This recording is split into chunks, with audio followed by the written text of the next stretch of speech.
হুসাইন একবার বিশ্বনবীরে প্রশ্ন করলেন, নানা মানিল আমজাদ ইলাল্লাহ, বলেন তো নানা আল্লাহর কাছে কে বেশি দামি, আপনি নাকি আমি? বিশ্বনবী বললেন, হুসাইন আনাল আমজাদ, আমি বেশি দামি। হুসাইন বলল, নানা জি আমি মানি না, আনা লা ওয়াফিক, আমি মানি না নানা।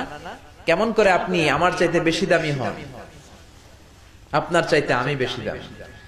বিশ্বনবী বললেন, হুসাইন আমি হলাম নবীদের নবী, আখির নবী, বিশ্ব নবী, আর তুমি হলা আমার উম্মত, তোমার চাইতে আমি বেশি দামি। হুসাইন বলে, নানা জি আপনি ভুল বললেন, আপনার চাইতে আমি হুসাইন বেশি দামি। সুবহানাল্লাহ কইবেন না? বিশ্বনবী বললেন, কাইফা যালিক, কেমন করে এটা? হুসাইন বলল, নানা জি তাহলে বলেন তো আপনার আব্বার নাম কি? বিশ্বনবী বললেন, আমার আব্বার নাম হলো আব্দুল্লাহ। কি নাম? হুসাইন বলেন, আনা খালি আব্দুল্লাহ, লাইসা ক্বাবলাহু ওয়ালা বা'দাহু শাই। খালি আব্দুল্লাহ, সামনেও কোনো টাইটেল নাই, পিছনেও কোনো টাইটেল নাই। আমার আব্বার নাম আপনি জানেন নাকি? আমার আব্বা হলো শেরে খোদা, দুনিয়ার সব কাফির মুশরিকদের জন্য আল্লাহ আমার আব্বারে বাগ বানিয়ে পাঠিয়েছে। আমার আব্বা সাধারণ কোন মানুষ নয়, বিশ্ব নবীর মেয়ের জামাই।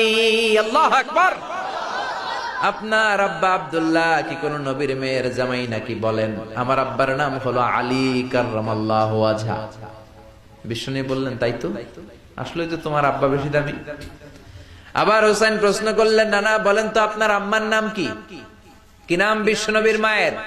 তোরা দেখে যা আমিনা মায়ের কোলে, মধু পূর্ণিমারি সেথা চাঁদ দোলে, যেন উষার কোলে রাঙা রবি দোলে।